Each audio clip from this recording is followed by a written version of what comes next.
Bloody Forest Trail. In this video, a famous horror writer searches for inspiration in a remote cabin and finds an abandoned trail leading to a cursed graveyard. Read on to uncover the terrifying mystery of the Bloodwood Trail. Part 1. I've always believed that horror is best crafted in isolation, where the mind can wander and the shadows can grow. That's why I rented a remote cabin deep in the woods for a month, hoping to find the spark I needed for my next book. My name is Daniel Wright, and I've penned some of the best-selling horror novels of the past decade. Yet for the past year, I've been stuck in a creative rut. I needed something raw, something real, to jolt my imagination back to life. The cabin, nestled in the heart of the dense, shadowy forest, was perfect. Its rustic charm and the utter silence of the surrounding woods promised the solitude I craved. On my first day, I unpacked my belongings, set up my writing space by the large window overlooking the forest, and took a deep breath of the crisp, pine-scented air. This was it. This was where the magic would happen. Every morning, I set out for long walks, hoping the forest would whisper its secrets to me. I followed the trails that wound through the thick trees, letting my thoughts drift with the rustling leaves and distant calls of birds. It was on the third day that I noticed something peculiar. A narrow, overgrown path veered off the main trail, barely noticeable beneath the tangled underbrush. Curiosity piqued. I decided to follow it. The deeper I went, the more the forest seemed to close in around me, the canopy above blocking out the sun. The air grew colder, and an unsettling silence replaced the usual forest sounds. After what felt like hours, I stumbled upon a clearing. In the center stood an old, dilapidated gate, barely hanging on its rusted hinges. Beyond it lay a forgotten cemetery. Ancient headstones, weathered and broken, jutted out of the ground at odd angles, and a creeping sense of dread washed over me. I should have turned back, but something compelled me to enter. As I stepped through the gate, the air grew even colder, and a strange, oppressive silence settled around me. I walked among the graves, reading the faded inscriptions. Many of the headstones bore the same date of death, a century ago. A mass tragedy, perhaps? I couldn't help but feel a chill as I imagined the stories behind these names. Then I heard it, a faint whisper almost indiscernible carried on the wind. I spun around, but saw nothing. The whispering continued, growing louder, and I felt a cold breath on the back of my neck. Heart pounding, I turned again, and this time, I saw a shadow flit between the trees. "Hello?" I called out, my voice echoing unnaturally in the silence. No response. Only the whispering, now more urgent. I felt a presence, unseen eyes watching me, and the hairs on the back of my neck stood on end. I backed away slowly, my eyes scanning the surroundings, but the shadows seemed to move with me, always just out of sight.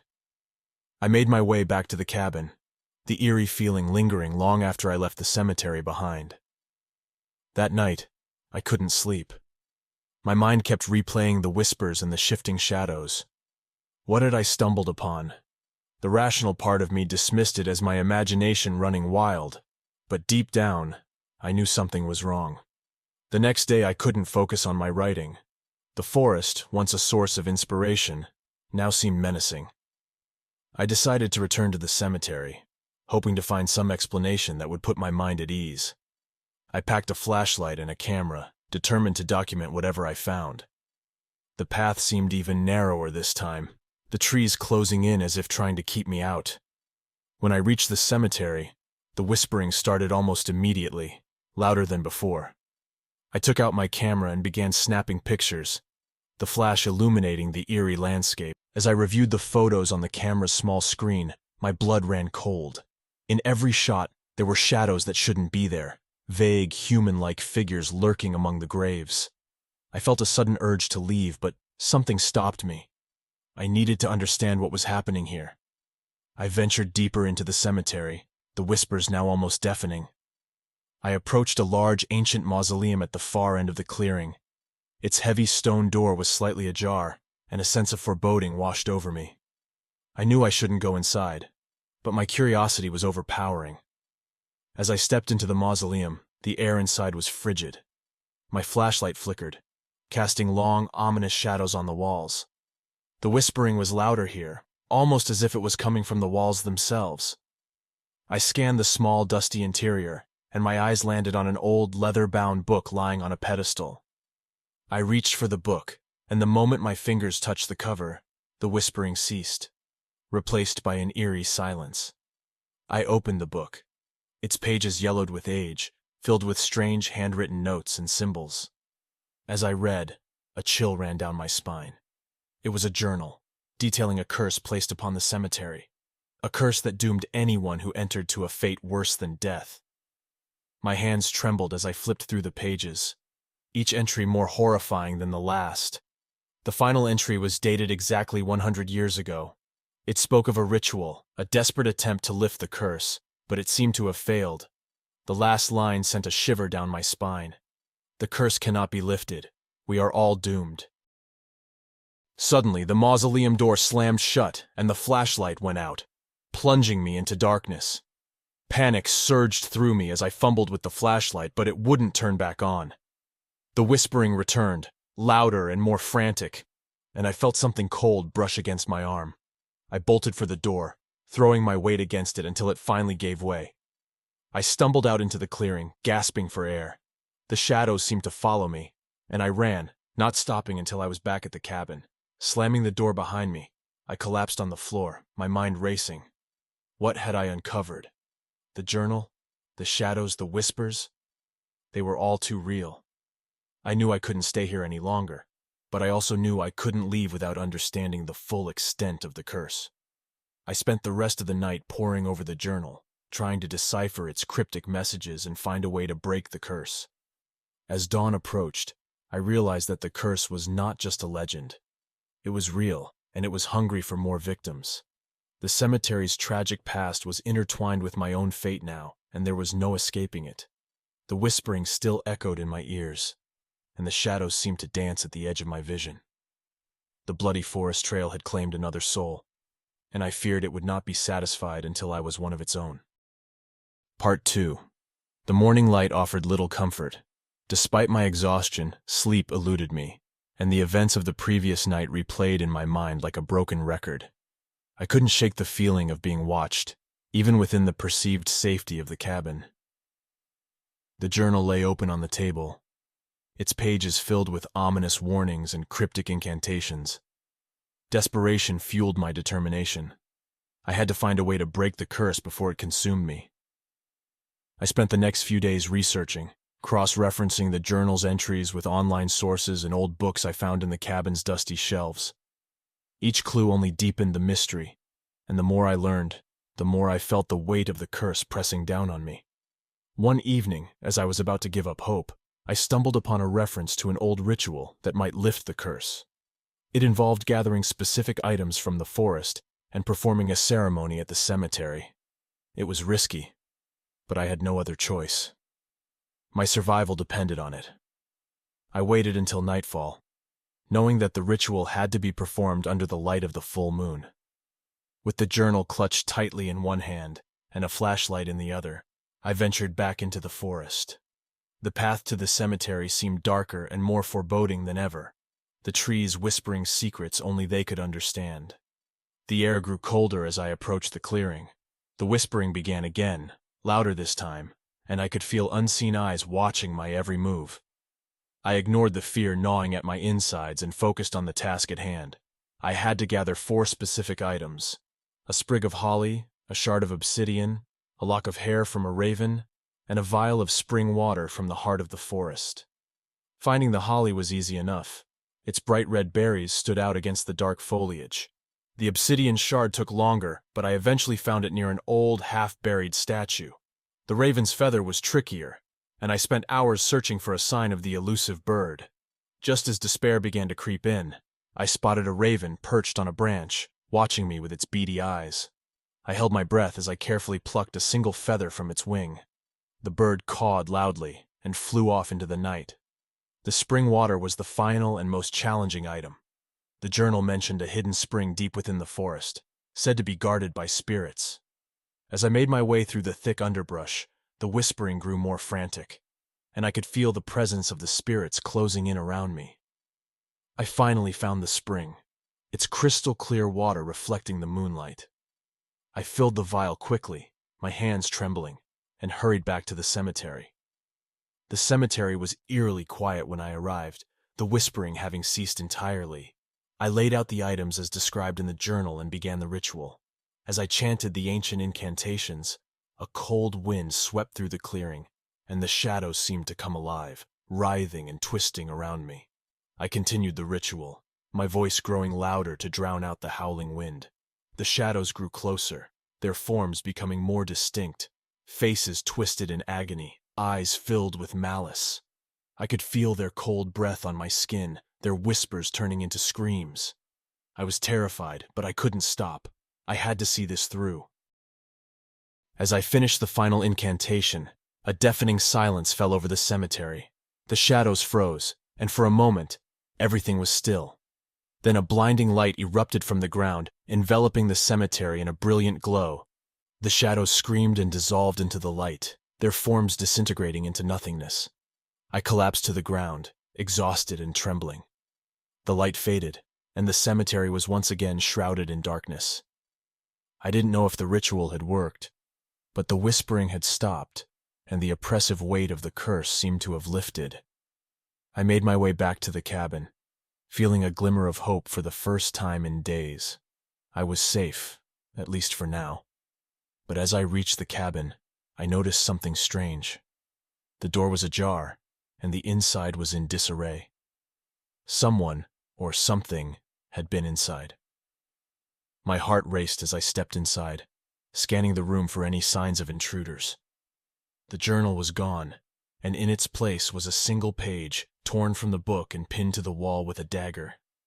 The message scrawled on it in blood-red ink sent chills down my spine. "You cannot escape the curse." Panic surged through me. I had to get out of there.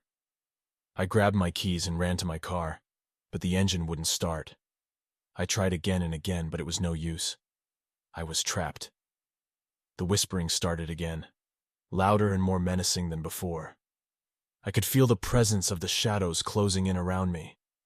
Desperate, I fled into the forest, the whispers following me like a dark cloud. I ran until my legs gave out, collapsing near the old cemetery gate. The shadows were everywhere now, their forms more solid and terrifying. They surrounded me, their whispers turning into a cacophony of screams. I knew there was no escape. The curse had claimed me, just as it had claimed countless others before me. As the shadows closed in, I could feel my strength ebbing away, my mind consumed by their dark presence. The last thing I heard was their whispering, a chilling promise that I would join their ranks, forever bound to the bloody forest trail. Part 3. I awoke with a start, gasping for breath. I was lying on the cold ground just outside the cemetery gate, the first light of dawn filtering through the trees. The events of the previous night felt like a nightmare, but the fear in my chest told me it had been all too real. My body ached, and my mind was a foggy mess of confusion and dread. Stumbling back to the cabin, I tried to piece together what had happened. The journal, the ritual, the shadows, all of it seemed like a twisted blur. But the message pinned to the wall was clear in my mind. You cannot escape the curse. The realization hit me like a punch to the gut. I hadn't broken the curse. I had only angered it. Inside the cabin, I found the mess from the night before untouched. The dagger and the torn page were gone, replaced by an eerie calm. The cabin no longer felt like a safe haven. I knew I needed help, someone who could understand what was happening. But in the depths of the forest, miles from civilization, who could I turn to? I spent the next few days in a state of heightened paranoia. Every rustle of leaves, every creak of the cabin, sent me into a panic. I barely slept, haunted by nightmares and the persistent feeling of being watched.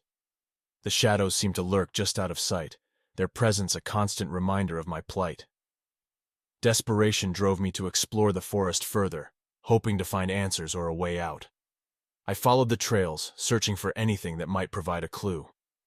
One afternoon, I came across an old weathered signpost half buried in the underbrush. The words were barely legible, but I could make out Ravenwood, and an arrow pointing deeper into the forest. Ravenwood. The name seemed familiar, and I recalled a mention of it in the journal. With a mixture of fear and hope, I followed the direction indicated by the sign. The forest grew denser and darker as I walked, the trees towering above me like silent sentinels. The path was overgrown and difficult to navigate, but I pressed on, driven by a sense of urgency. After what felt like hours, I arrived at a small abandoned village. The buildings were dilapidated, their roofs caved in and walls covered in moss and vines. Ravenwood was a ghost town, forgotten by time. As I explored the eerie settlement, I found an old church at the center of the village. Its doors hung ajar, creaking ominously in the breeze. Inside, the church was dark and musty. Pews were overturned, and debris littered the floor. At the front, an altar stood covered in dust, with a large ornate book lying open upon it. I approached cautiously, feeling the weight of the silence pressing down on me. The book was a grimoire, filled with spells, incantations, and rituals. Flipping through its pages, I found references to the curse and the cemetery. According to the grimoire, the curse was placed by a powerful witch who had lived in Ravenwood centuries ago. She had been wronged by the villagers and had cursed the land with her dying breath. The curse bound the souls of the dead to the cemetery, trapping them in a state of eternal torment.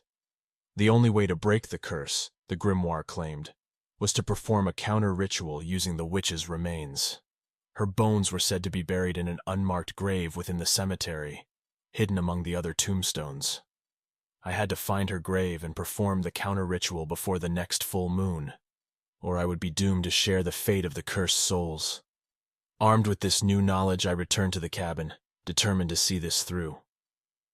I spent the next few days preparing for the ritual, gathering the necessary ingredients and mentally steeling myself for what lay ahead. The full moon was only a week away, and I knew I had no time to lose. On the night of the full moon, I made my way back to the cemetery. The forest was unnaturally silent, the air heavy with anticipation. As I stepped through the gate, the whispering began again, louder and more frantic than ever. The shadows seemed to close in around me, their forms more defined and menacing. I searched the cemetery, guided by the faint light of the moon and the directions in the grimoire. The unmarked grave was hidden near the back, overgrown with weeds and almost indistinguishable from the surrounding ground. I cleared away the debris and began the ritual, following the instructions meticulously. As I chanted the incantations, the air grew colder and the whispering intensified. The shadows gathered around the grave, their eyes glowing with an eerie light. I could feel their anger, their desperation to stop me, but I couldn't let fear control me. I had to finish what I had started. The final step of the ritual required me to place the witch's bones on the altar in the church and recite the final incantation. As I dug up the grave, I uncovered a small weathered chest. Inside, wrapped in decayed cloth, were the bones. Carefully, I carried them back to the church, the shadows following me every step of the way. In the church, I placed the bones on the altar and began the final incantation. The shadows swirled around me, their whispers now screams of rage and pain. The ground trembled, and the air crackled with energy. I pushed through the fear, my voice rising above the cacophony. As I spoke the final words, a blinding light filled the church, and the shadows shrieked in agony.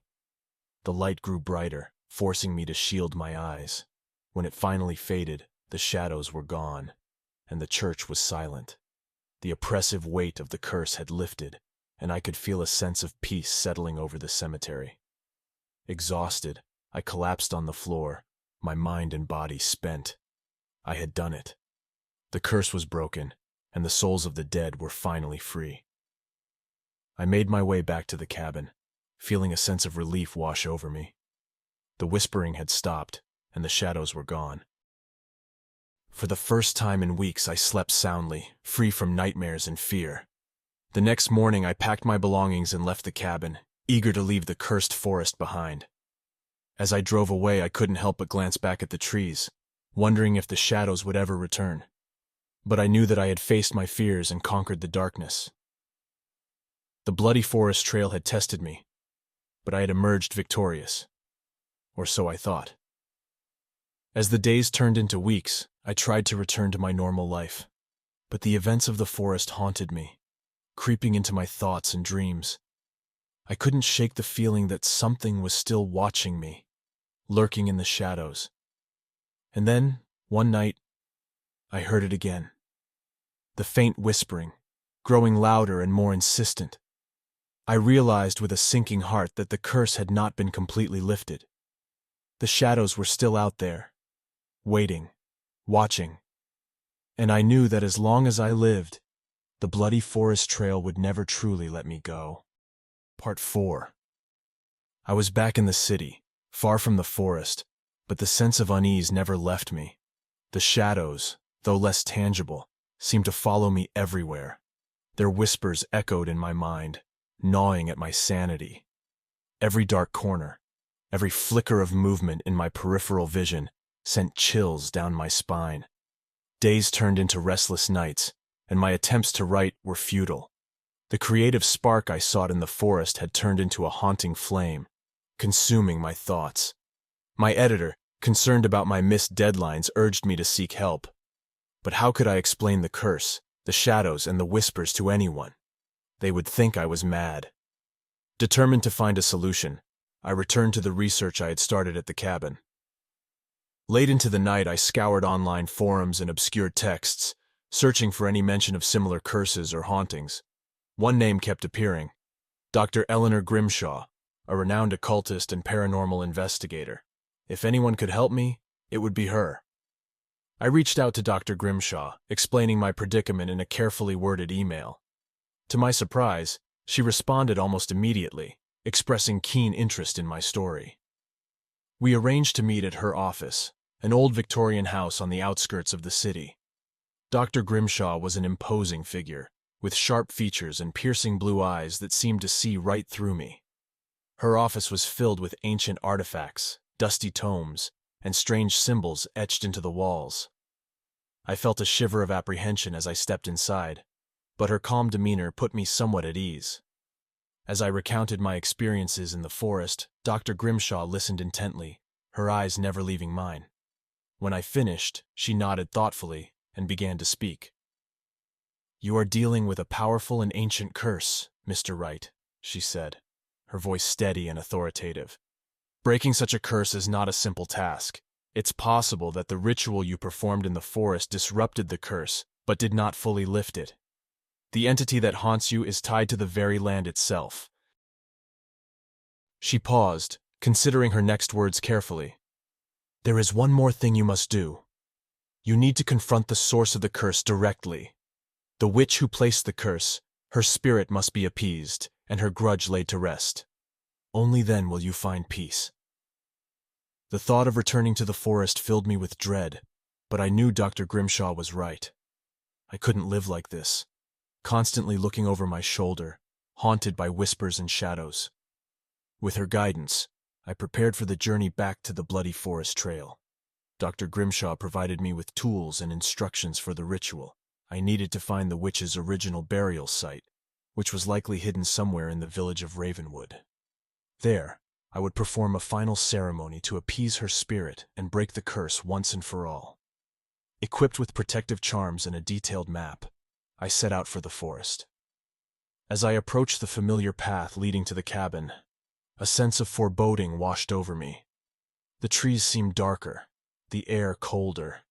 I knew the shadows were aware of my return. The cabin stood just as I had left it, a silent sentinel in the heart of the forest. I spent the first night gathering my courage, reviewing Dr. Grimshaw's instructions and double-checking my supplies. The forest was eerily quiet, the whispering absent for now, but I could feel the tension in the air. The next morning, I set out for Ravenwood. The village was just as desolate and eerie as before, its buildings crumbling under the weight of time.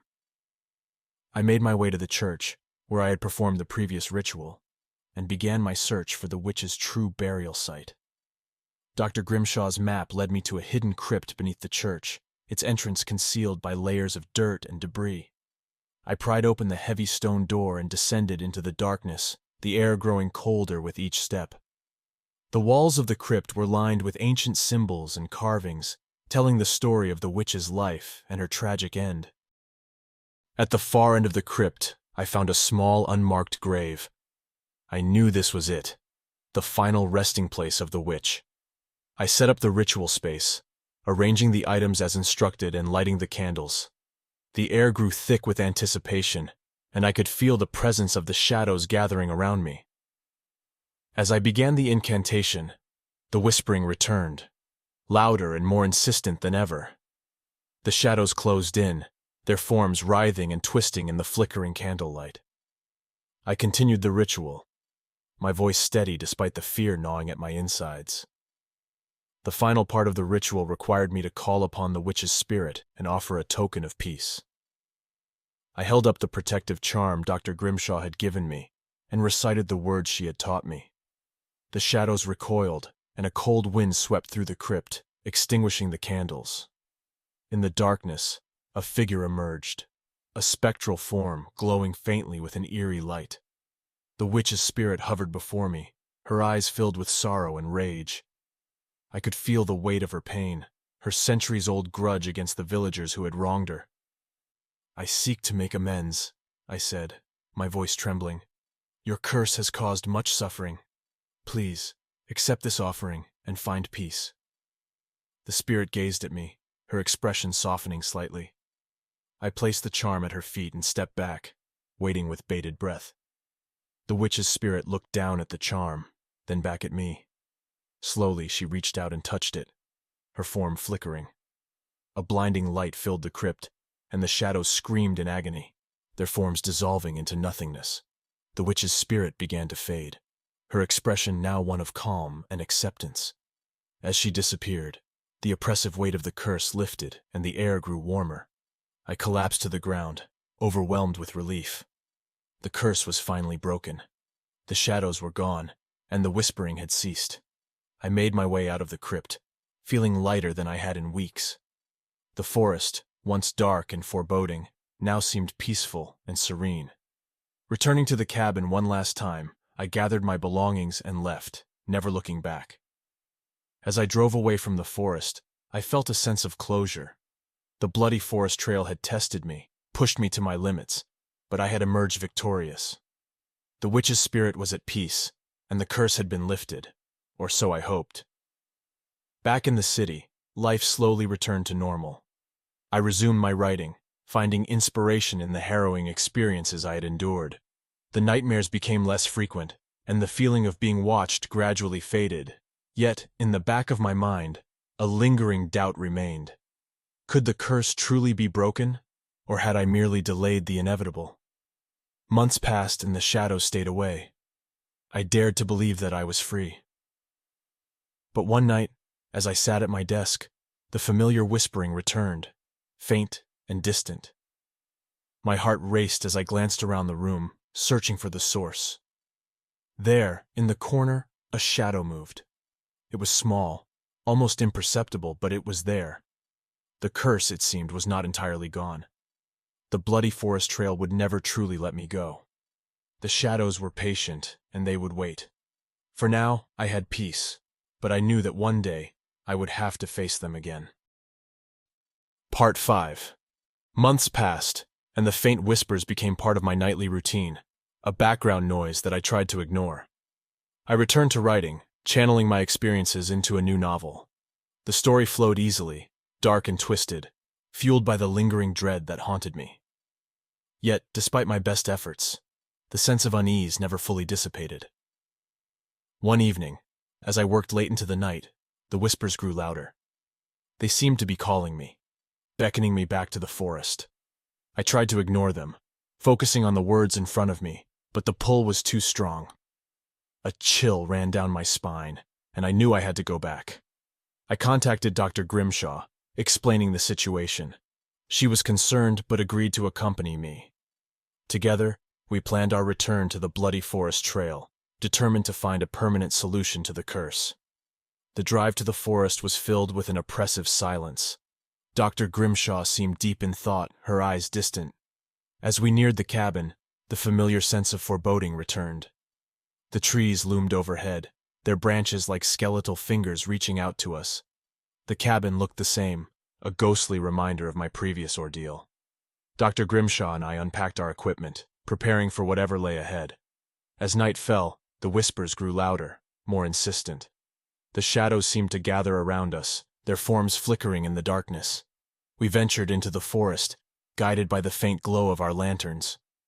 Dr. Grimshaw led the way, her steps sure and confident. I followed close behind, my heart pounding in my chest. The path to the cemetery was familiar, yet it felt more menacing than ever. At the cemetery, we set up our ritual space. Dr. Grimshaw placed protective charms around the perimeter, muttering incantations under her breath. The shadows watched from the edges, their whispers growing louder. I could feel their anger, their desperation. Dr. Grimshaw began the ritual, her voice strong and unwavering.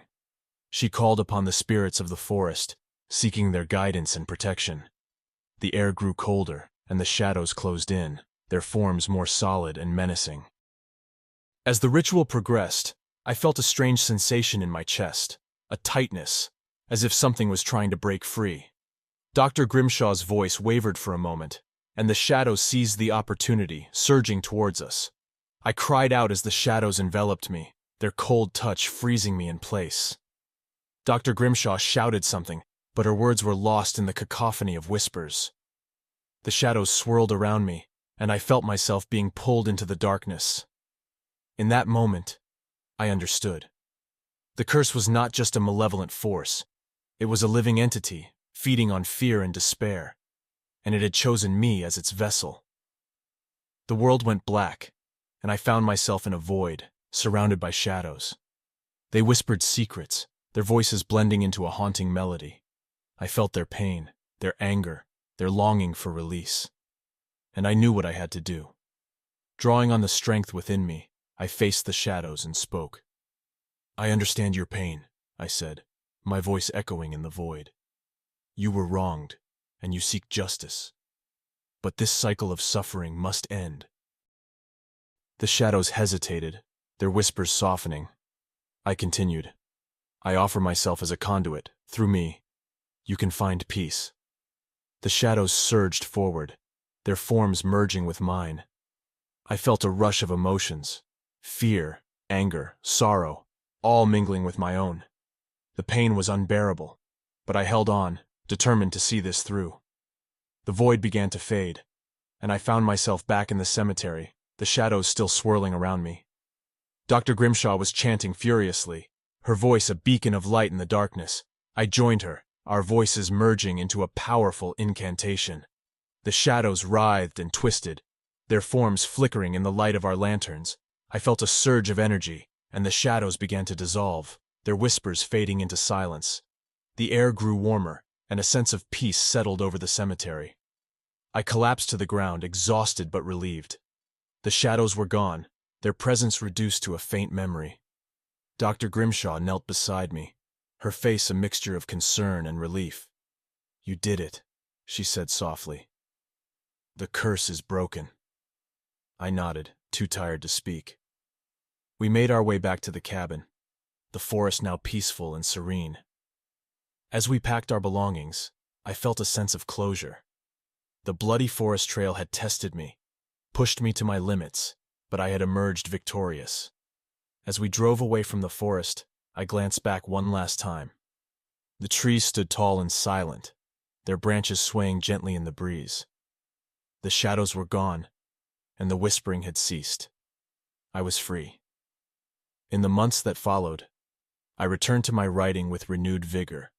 The novel I had started in the forest became a bestseller, praised for its raw emotion and haunting beauty. I moved on with my life, the memories of the curse fading into the background. Yet, in the quiet moments of the night, I sometimes thought I heard a faint whisper, a reminder of the darkness I had faced. But it was no longer a source of fear. It was a testament to my strength, a reminder that I had faced the shadows and emerged victorious. So, my friends, that's the end of the story. You can go to my playlist and see many more interesting scary stories.